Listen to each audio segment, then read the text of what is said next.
Welcome to another movie plot and enjoy the memories. It's set in a zombie apocalypse with Sergeant Nicotine Crockett returning from a failed mission that sees the reanimation of some of his team. The National Guardsmen hold the senior officer responsible, but when he's unable to clean up his mess, Crockett does it himself and threatens to shoot him. Another zombified soldier bites a chunk out of his face anyway, leaving the sergeant no other choice but to brain him. Guardsman Kenny does the same for their teammate and decides to desert his post to live a life of crime with Sarge. Along with two other soldiers, they drive around in a jeep robbing travelers, hoping that when things return to normal the money will be worth something. Meanwhile, on an island off the coast, the Irish Catholic family the O'Flynn's are going around their property killing all of the undead. The family's leader Patrick along with his brother James round up a posse to march on the neighbor's house, but his daughter Janet tries to talk him out of it. Believing it to be a blight against God, the religious group set out, while others on the island like Matteo Muldoon preserve their undead. The O'Flynn's arrive to destroy them, but Matt's wife attempts to stop them and after a brief standoff gets blown away by the militia. With everyone who dies rising whether they get bitten or not, Muldoon's left to put a bullet in his wife's brain to prevent her from returning while Patrick deals with the children. He struggles to pull the trigger, and when he finally musters up the courage, the head of the Muldoon family arrives to stop the killing. Seamus believes that the zombies are all just being tested by God and thinks that they're capable of saving, but since Patrick just murdered a Muldoon, the feuding family prepare to execute the lot of them. Under the suggestion of Janet, who pleads for their lives, Seamus decides to exile Patrick and several other O'Flynn's from the island while his daughter remains at the property. 3 weeks later, the National Guard deserter Kenny's on the lookout with Tomboy while they wait for Francisco to return. The three along with Crockett continue their crime spree until coming across a group of redneck zombie hunters that they ambush before even knowing what hit them.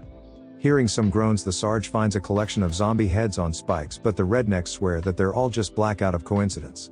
Crockett destroys the brains, and when one of the group draws on him, the Sarge kills him and his squad slaughter the rest. The only survivor's a boy named Boy who never liked the group anyway and takes Kenny's gun to kill one that they missed. Crockett strikes him for disobeying his order not to move but lets him join the group after Boy first takes what he can from the dead. The rednecks had an armored truck that the guardsmen commandeer, and Boy opens up a safe inside to reveal over $1 million in cash.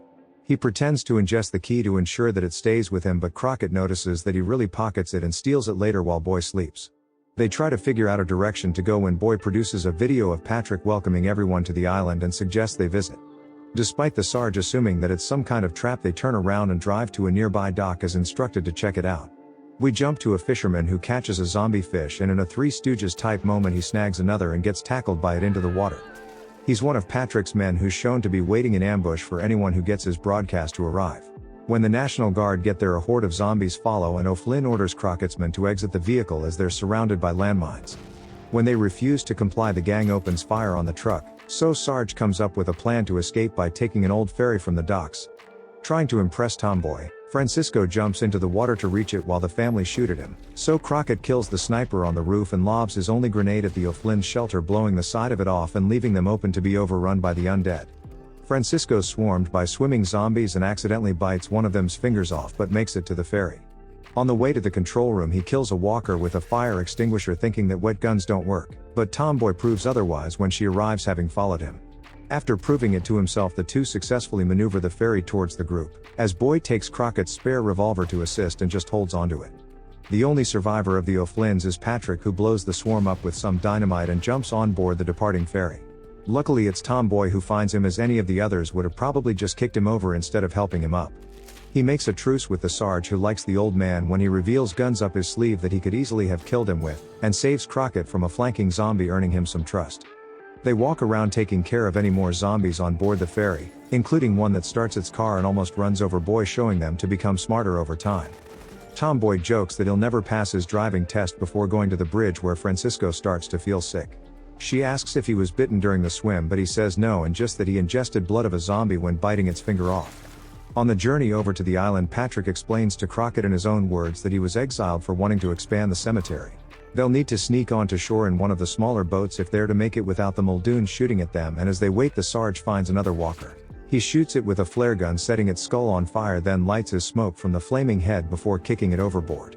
As the sun rises, the group travel over to the island and discover that the Muldoons have chained up all of the zombies in imitation of their previous lives.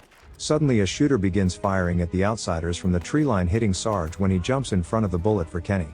Tomboy takes out the attacker and Kenny laughs because Sarge said he would never take a bullet for anyone, but then dies as the bullet went through Crockett's shoulder and is shot in the head by Patrick to prevent reanimating.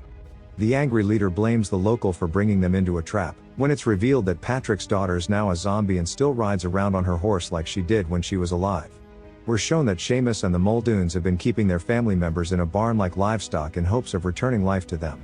Despite their attempts, the undead seem to have no interest in eating pigs or anything else but humans, and Chuck says that they've been shooting more than they've been saving lately, but Seamus says that's because they have no potential. He's begun to doubt that anything will work, but thinks that the O'Flynn girl that Chuck was sweet on shows the most promise with her ability to ride a horse. The grounds around the island have been littered with dead strangers that Patrick sent over before the guardsmen arrived, and all have been shot by the Muldoons and left to turn into zombies. The local attempts to go into town and gather some family that didn't leave the island and tells the guardsmen to meet him at the town center at nightfall. He's given ammo to put down the display zombies on the way, and the deserters go looking for a place to stay for the night. They come across a small homestead where Tomboy offers to stitch the Sarge up, but he says that's a woman's work and is better left for Boy to do. Noticing that Francisco's not with him, Tomboy goes searching for him to find him succumbing to the sickness and preparing to shoot himself. Before he turns into a zombie, Tomboy does it for him but is captured by Chuck, who says that Muldoon's going to want to meet her.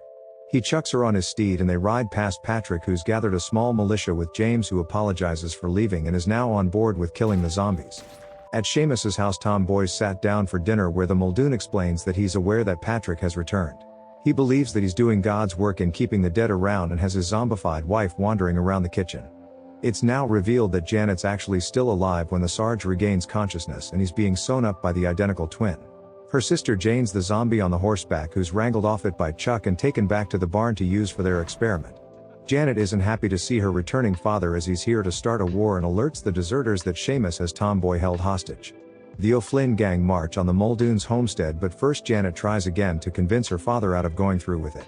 She's told by Patrick that despite Jane being the good daughter, his favorite out of the sisters was always Janet because she reminded him of himself. The family still go through with it and a standoff occurs at the bridge that divides the O'Flynn and Muldoon's lands. Boy's pushed into the forest where he's given the key back by Crockett and told to take the money and go live his life.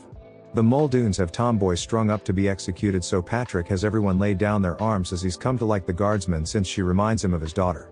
They're all captured and taken back to Chuck's ranch, where Tomboy rejoins the team and informs them about Francisco's death. Muldoon and O'Flynn come face to face where Patrick's forced by his rival to watch his daughter Jane devour her favorite horse. Chuck brings out a herd of captured zombies to watch it in hopes of teaching the others how to eat something else, and the living all sit around waiting for hours.